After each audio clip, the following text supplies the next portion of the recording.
membangun suatu emergency medical network khususnya untuk ACS. Ini adalah slide yang sudah dibicarakan oleh Dr. Yayang. Sedikit bahwa ini adalah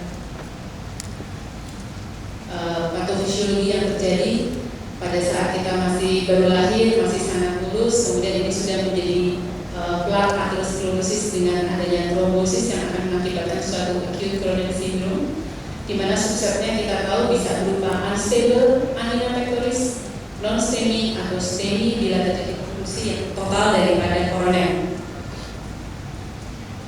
Jadi kalau kita bicara patofisiologi ACS, kita bicara dua hal, yaitu aterosklerotik dan trombosis. Sudah sangat dibahas dengan sangat lengkap oleh pembicara terdahulu.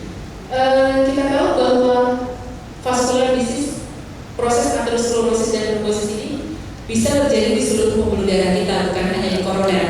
Jadi kalau kita lihat kejadiannya pada koroner bisa menjadi ACS, tapi bisa juga pada arteri karotis dan cabang-cabangnya bisa mengakibatkan stroke atau TIA.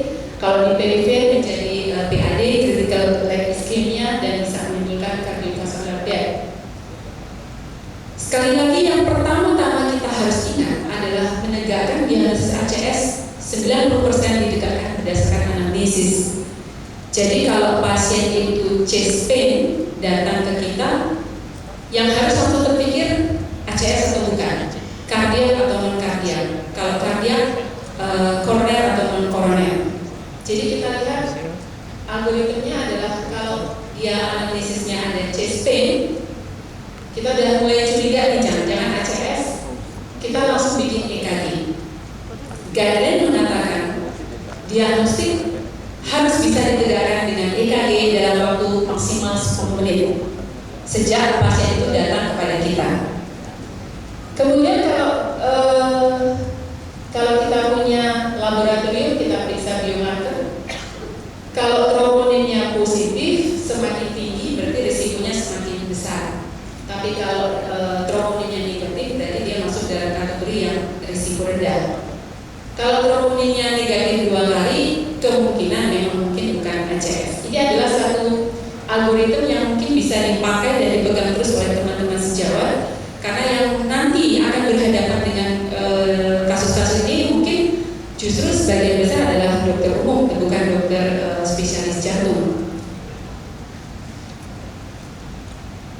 Jadi pada saat kita berhadapan dengan pasien datang kepada kita dengan keluhan nyeri dada, dalam waktu kurang dari 10 menit, guideline mengatakan kita harus bikin EKG. Mungkin penekanan ini perlu disampaikan kepada perawat. Jadi pada saat dokter menganalisis, perawat itu udah harus langsung sigap, langsung bikin EKG.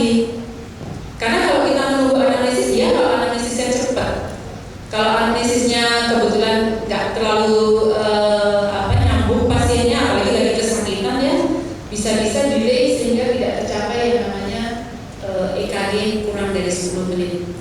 Kenapa guideline menekankan betul pentingnya kecepatan? Karena sebenarnya kalau STEMI kan jelas, anamnesis dengan ada ST elevasi, 2 aja cukup untuk menegakkan diagnosis STEMI. Kita nggak perlu nunggu biomarker.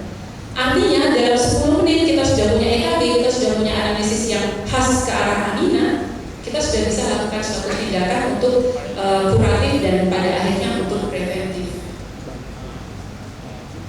Jadi guideline baik European Society of Cardiology maupun ACCAH itu sama, dia menekankan pentingnya diagnosis yang cepat untuk ACS. Sekali lagi, anamnesis, kemudian EKG. Saya kira Bapak Ibu sejawat di tempat kerjanya pasti punya EKG kan, cuma mungkin yang mesti disosialisasikan kepada teman-teman perawat adalah sekarang EKG itu mesti secepat mungkin. Jadi sambil kita anamnesis, dia sudah siap-siapin EKG-nya. Dan kalau memang bisa, karena kita tahu bahwa ACS itu sifatnya hemodinamiknya bisa sangat tidak stabil. Jadi kalau bisa, kalau memang ada monitor, itu bisa langsung dipasang ECG monitor sambil kita melakukan assessment untuk berikutnya. Nah, guideline mengatakan kalau kita sudah berhadapan dengan ACS, sudah tegak ACS. Kita bedakan dua, unstable atau non-STEMI di kelompok 1 dan STEMI di kelompok 2. Obat-obatannya sama, baik pada STEMI maupun unstable non-STEMI, pakai antiplatelet, pakai anti-iskemik, pakai antikoagulan. Dua-duanya kelompok ini kita harus reperfusi. Tadi Dr. Ratunya sudah menjelaskan reperfusi, revaskularisasi, ya. Dua-duanya harus kita reperfusi dan kita revaskularisasi, yaitu baik dengan PCI, percutaneous coronary intervention atau CABG kalau memang tidak memungkinkan. Yang membedakan hanya kalau pada STEMI, jika kita berhadapan dengan pasien yang datang dengan observasi kurang dari 12 jam, kita masih bisa kasih trombolitik. Di sini saya akan menampilkan slide yang mengatakan bahwa peran trombolitik masih bisa dipakai, walaupun mungkin sekarang yang lebih dikumandangkan adalah primary PCI. Kita tahu bahwa tidak mudah melakukan primary PCI, walaupun sekarang Pekanbaru sendiri 3 rumah sakit sudah punya sarana cath RSUD, Eka Hospital dan Alros, tetapi untuk melakukan primary PCI persyaratannya tidak semudah yang kita bayangkan. Pasien-pasien STEMI diharapkan sudah di tata laksana pre-hospital, tapi mungkin ini untuk jangka panjang mungkin baru bisa dilaksanakan di negara kita, ya. Kalau di barat itu kan pasien sudah ada, masyarakat sudah sangat paham. Begitu dia nyeri dada, dia telepon 911 itu sudah lengkap dengan equipment untuk melakukan trombolitik di dalam ambulans. Kita sih mungkin masih belum, ya. Jadi pre-hospital management dari STEMI pasien itu memang sangat tergantung dari network regional yang dibuat untuk memberikan reperfusi secepat mungkin dan seefektif mungkin. Jadi kalau di luar itu bahkan dilakukan di ambulans, jadi pre-hospital management. Sampai di rumah sakit cuma tinggal ngurusin ke primary PCI dan segala macam. Dan rumah sakit yang mempunyai sarana kateterisasi itu harus siap standby 24 jam sehari, 7 hari seminggu, karena yang namanya primary PCI memang dilakukan sesegera dan semungkin. Nah, jadi saat ini guideline mengatakan target. Begitu pasien datang kepada kita, 10 menit harus sudah dibuat EKG. Karena itulah yang akan menentukan ini kasusnya masuk kemana. Kemudian, kalau kita dapatkan dia ACS dan kita dapatkan dia STEMI, jadi ACS kita sudah lihat ada estimasi dia masuk STEMI, berarti kita harus pikirkan fibrinogen harus diberikan kurang dari 30 menit. Kalau kebetulan dia datang ke rumah sakit yang PCI-nya memungkinkan, itu primary PCI harus kurang dari 90 menit. Ya, kalau pasiennya datang lebih dini, misalnya kurang dari 2 jam, itu dia harus usahakan primary PCI-nya kurang dari 60 menit. Sangat sulit, tetapi inilah yang dituntut oleh guideline. Ya. Siapa sih pasien-pasien yang harus kita pikirkan untuk primary PCI? Semua pasien dengan gejala angina kurang dari 12 jam, atau pasien-pasien dengan persistent ST elevasi atau new LBBB. Jadi kalau misalnya kita punya pasien ada EKG lama normal, begitu datang LBBB, jelas itu new LBBB, anginanya khas, kita bisa katakan dia adalah suatu pasien STEMI, cuma mungkin undetermined, tidak bisa kita katakan daerah mana yang kena, ya, apakah anterior, inferior atau lateral, tapi kita bilang dia STEMI. Itu bisa kita masukkan dalam kategori untuk mendapatkan primary PCI. Terapi reperfusi, pilihan pertama primary PCI, pilihan kedua fibrinolytic. Jadi kalau ada ongoing iskemia, jadi pasiennya angina terus, walaupun dia sudah lebih dari 12 jam, kita masih terus harus memikirkan ini perlu reperfusi. Reperfusinya kalau bisa primary PCI, kalau nggak bisa fibrinolytic. Ya, kami dari PERKI sangat mengharapkan teman-teman dokter sejawat dokter umum itu mempunyai keberanian untuk melakukan fibrinolytic, karena ini sangat-sangat berperan dalam prognosis pasien. Kalau dia istilahnya tidak mendapatkan tata laksana yang tepat, itu prosesnya bisa sangat berbeda. Dokter Amina tadi sudah mengatakan ejection fraction-nya mungkin jadi 30%. Kalau 30% artinya apa? Ya pasiennya failure. Kalau failure ya akan ada gangguan terhadap fungsi dia sebagai sebagai seorang ayah atau seorang ibu atau. Nah, ini adalah network yang kalau di luar sudah jalan.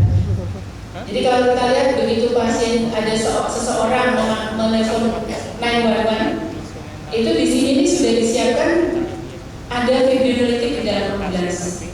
Jadi ada EKG, disiapkan EKG, perawatnya adalah perawat yang sudah terlatih untuk memberikan trombolitik, sudah terlatih ACRS.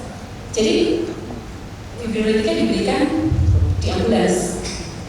Kami dari Pekanbaru sih cuma bisa berharap bahwa dokter umum berani memberikan fibrinolytik asal diagnosisnya tepat. Reperfusi yang dianjurkan tetap primary PCI, kemudian primary PCI itu juga jika bisa diberikan dalam waktu kurang dari 120 menit sejak pasien itu datang ke rumah sakit. Kemudian juga diindikasikan untuk pada pasien-pasien dengan gagal jantung akut, jadi pasien di sana datang dengan arterial infark luas, langsung akut heart failure, itu juga diindikasikan untuk diberikan primary PCI, kecuali primary PCI-nya akan terlambat. Misalnya mobilitasnya lebih dari 90 menit, ya udah nggak usah. Kemudian kalau primary PCI itu kan ada balon, ada stenting. Kalau sekarang yang direkomendasikan habis dibalon dipasang stent atau cincin, direkomendasikan. Kalau pasiennya sudah asimptomatik dengan obat-obatan aminanya udah hilang, tidak direkomendasikan untuk segera dilakukan rutin PCI. Biasanya kita betul-betul standingkan baru kita lakukan sesudah dianggap kondisi hemodinamiknya stabil. Dan kalau pasien tidak mempunyai kontraindikasi untuk diberikan dual antiplatelet, aspirin misalnya dengan clopidogrel, disarankan, direkomendasikan diberikan stent yang tipe DES, drug-eluting stent. Tadi mungkin Dokter Antonia ya yang sudah menyampaikan bahwa drug-eluting stent itu adalah stent yang diliputi obat, membutuhkan dual antiplatelet itu minimal setahun. Jadi kalau misalnya pasiennya tidak ada kontraindikasi untuk diberikan dual antiplatelet, ya kita kasih DES. Tapi kalau misalnya jelas-jelas dia pernah stres ulcer, kemudian sekarang pun dengan obat-obat untuk GERD-nya itu masih juga nyeri-nyeri lambung, rasanya kalau kita beri dual antiplatelet kita akan seperti nambah bensin ke api, ya udah kita pakai BMS saja, stent yang tidak diliputi obat. Itu cukup 3 bulan saja kita pakai dual antiplatelet, setelah itu biasanya kita stop, kita berikan aspirin. Saat ini ESC mengatakan bahwa dual antiplatelet itu yang direkomendasikan adalah aspirin dengan prasugrel atau ticagrelor atau clopidogrel. Jadi ini hanya untuk pengetahuan dari kita semua, karena yang sudah ada sih baru ticagrelor ya, kalau yang prasugrel belum ada. Kemudian antikoagulan itu harus diberikan, kalau bisa bifenthrin, ini juga belum ada. Kalau nggak ada enoxaparin, kalau nggak ada juga enoxaparin baru heparin biasa. Saya kira kalau heparin saya kira semua sudah familiar ya dan mungkin tersedia di tempat kerja kita semua. Tapi kalau misalnya enoxaparin ada, lihat yang direkomendasikan adalah enoxaparin dari heparin. Pertama karena risiko bleedingnya lebih rendah, kedua lebih mudah diberikan. Kalau heparin kan tiap 6 jam kita mesti lakukan pemeriksaan ya. Kemudian fibrinolytik, selain primary PCI, apakah fibrinolytik terapi itu masih ada tempatnya? Masih, yaitu kalau dia datang kurang dari 12 jam dari simptom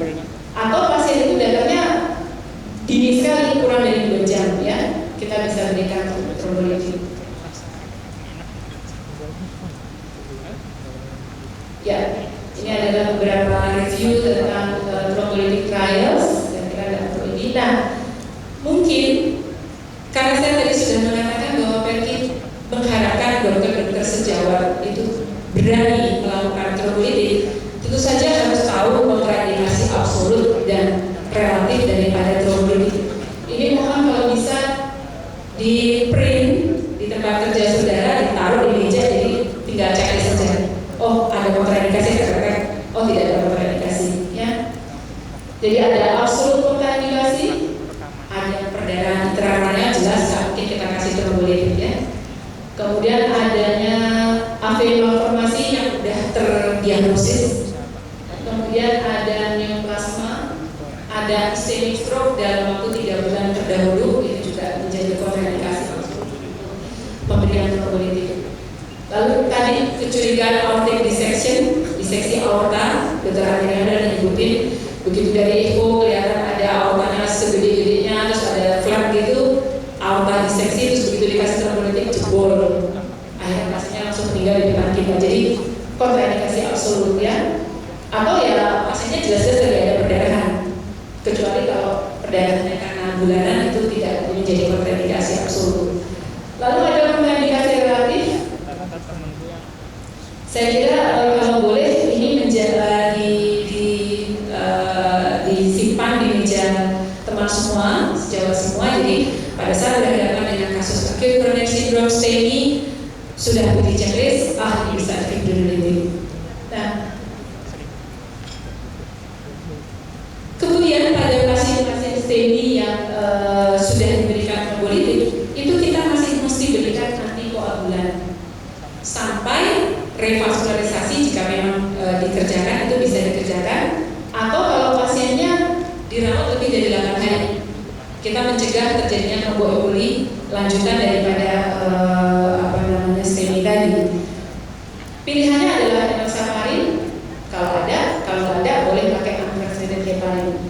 Tapi khusus untuk yang diberikan streptokinase, jadi kalau kita pilih trombolitiknya adalah streptokinase, yang disarankan adalah fondaparinux. Tapi tadi kalau Dr. Antonia menyampaikan memang lebih sekarang itu lebih preferabelnya adalah fondaparinux, ya, karena trialnya menunjukkan angka bleedingnya jauh lebih rendah dan efektivitasnya jauh lebih tinggi daripada yang lain. Kalau misalnya sudah kita fibrinolytik, ternyata chest pain-nya tetap ada, kemudian resolusi atau perubahan EKG-nya kurang dari 50%. Jadi kalau ternyata ST elevasinya 4 mili, terus ternyata cuma menjadi 3 mili, artinya kan resolusinya cuma kurang dari 50%, mungkin mesti dipikirkan rescue PCI kalau sarananya ada, ya. Nah, semua ini bisa dilaksanakan kalau memang logistiknya cukup.